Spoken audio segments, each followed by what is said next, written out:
1000 mulheres, um homem, um reino destruído. Imagine uma pessoa que tinha absolutamente tudo, sabedoria incomparável, riquezas que desafiavam a imaginação, poder absoluto. Ele construiu o templo mais glorioso da história da humanidade. Reis e rainhas viajavam dos lugares mais distantes do mundo apenas para ouvir suas palavras. Seu nome era Salomão. Mas hoje, nós não vamos falar apenas da sua glória. Vamos revelar o lado obscuro dessa história, o capítulo que muitos preferem ignorar. Como 700 esposas, todas elas princesas, e mais 300 concubinas, levaram o homem considerado o mais sábio do mundo à sua completa ruína espiritual. A Bíblia direta sobre isso. Em 1 Reis, capítulo 11, versículo 3. Teve 700 mulheres, princesas e 300 concubinas. E suas mulheres lhe perverteram o coração. Como isso aconteceu? Fique comigo até o final para desvendar um dos maiores alertas da história. Para entender a queda, primeiro precisamos entender a ascensão. Quem foi Salomão? Ele era filho do lendário rei Davi e de Batseba, herdeiro de um reino que estava no seu auge. No início do seu reinado, Deus apareceu para ele em um sonho e disse: peça o que quiser. Salomão não pediu riquezas, nem poder, nem a morte de seus inimigos. Ele pediu sabedoria para governar o povo com justiça. Esse pedido agradou tanto a Deus, que além de uma sabedoria nunca antes vista, ele também recebeu riquezas e honra. Foi com essa bênção que Salomão realizou sua maior obra, a construção do primeiro templo em Jerusalém, um lugar magnífico, revestido de ouro, feito com o mais nobre cedro do Líbano, um símbolo da presença de Deus na terra. Durante seu reinado, Israel viveu seu período de maior paz e prosperidade. Além de rei, ele foi um poeta e filósofo, autor dos livros de Provérbios, Eclesiastes e Cantares de Salomão. Ele era um modelo de sucesso. O império de Salomão era vasto e impressionante. Seu território se estendia do rio Eufrates, na Mesopotâmia, até a fronteira do Egito. Ele não era um rei de guerras, mas um mestre da diplomacia e do comércio. Seu poder era garantido por um exército formidável, com 12.000 cavaleiros e 1.400 carros de guerra. Mas sua principal ferramenta eram as alianças estratégicas. Ele firmou parcerias com as maiores potências da época, como o Egito, a Fenícia, com o rei Irão de Tiro e reinos da Arábia. As rotas comerciais floresciam sob seu controle. Caravanas de camelos atravessavam o deserto, e seus navios, partindo do porto de Ezem-Geber, traziam ouro da lendária terra de Ofir, além de prata, marfim e especiarias. O reino de Salomão foi uma era de ouro. Literalmente. Foram 40 anos de uma paz e prosperidade que Israel nunca mais veria da mesma forma. Mas essa mesma estratégia de alianças que trouxe tanta riqueza também continha a semente da sua destruição. E como essas alianças eram seladas? Principalmente através de casamentos. No mundo antigo, um casamento real não era sobre amor.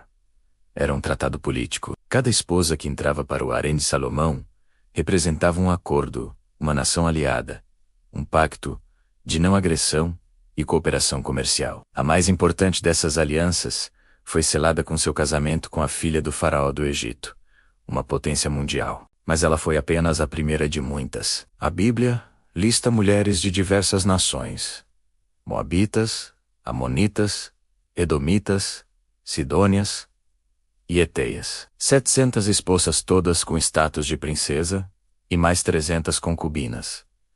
1000 mulheres no total. O problema é que essas mulheres não vinham sozinhas. Elas traziam consigo suas culturas, seus costumes e, mais importante, seus deuses. Para agradar suas esposas estrangeiras e manter as alianças políticas, Salomão permitiu que elas continuassem a adorar seus ídolos dentro de Jerusalém. O que começou como uma estratégia política, logo se tornaria uma catástrofe espiritual. Aqui chegamos ao ponto de virada, a queda espiritual de Salomão. O homem que construiu o templo para o Deus único de Israel começou a construir altares para deuses pagãos. A lei de Deus, em Deuteronômio, era clara. O rei não deveria multiplicar para si esposas, para que seu coração não se desviasse. Mas Salomão ignorou esse aviso. No tempo da sua velhice, como diz a Bíblia, o coração dele já não era totalmente fiel ao Senhor, seu Deus. Suas esposas o influenciaram a ponto de ele mesmo participar desses cultos. Imagine a cena. No Monte das Oliveiras, em frente ao templo sagrado, Salomão construiu altares para Astarote, a deusa dos Sidônios, para Quemós, o deus de Moabe, e para Moloque o terrível, deus dos Amonitas, a quem crianças eram sacrificadas. O homem mais sábio do mundo, que conhecia a verdade, conscientemente se curvou diante de ídolos. A ira de Deus se acendeu contra ele, porque seu coração, que antes era devoto, agora estava dividido e corrompido. A desobediência trouxe consequências terríveis e imediatas. Deus disse a Salomão que, por causa de sua idolatria, rasgaria o reino de suas mãos. O império que ele construiu com tanta sabedoria seria dividido. No entanto, por amor a Davi, seu pai, Deus não faria isso durante a vida de Salomão, mas nas mãos de seu filho. E mesmo assim, não tiraria o reino por completo. Uma tribo permaneceria com a dinastia de Davi, a tribo de Judá. Imediatamente Deus começou a levantar adversários contra Salomão, e a paz de seu reino começou a ruir. Após sua morte, seu filho Roboão assumiu o trono, mas sua arrogância acabou por concretizar a profecia. As 10 tribos do norte se rebelaram sob a liderança de Jeroboão e formaram o reino de Israel, enquanto apenas as tribos de Judá e Benjamim permaneceram fiéis a Roboão, formando o reino de Judá. O glorioso Reino Unido de Israel estava quebrado, para nunca mais ser o mesmo. Foi o início de um longo declínio de guerras civis, idolatria e infidelidade, que, séculos mais tarde, levaria ambos os reinos ao exílio e à destruição. Tudo começou com um coração dividido.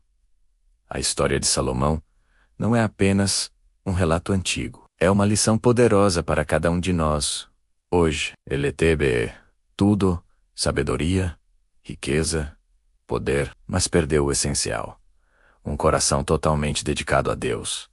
Sua história nos ensina, primeiro, que sabedoria e conhecimento não substituem a obediência. Não basta saber o que é certo. É preciso fazer o que é certo. Segundo, nos mostra que pequenos compromissos, pequenas concessões, podem levar a uma queda gigantesca. Ninguém tropeça e cai em um abismo de uma vez. É uma série de pequenos passos na direção errada.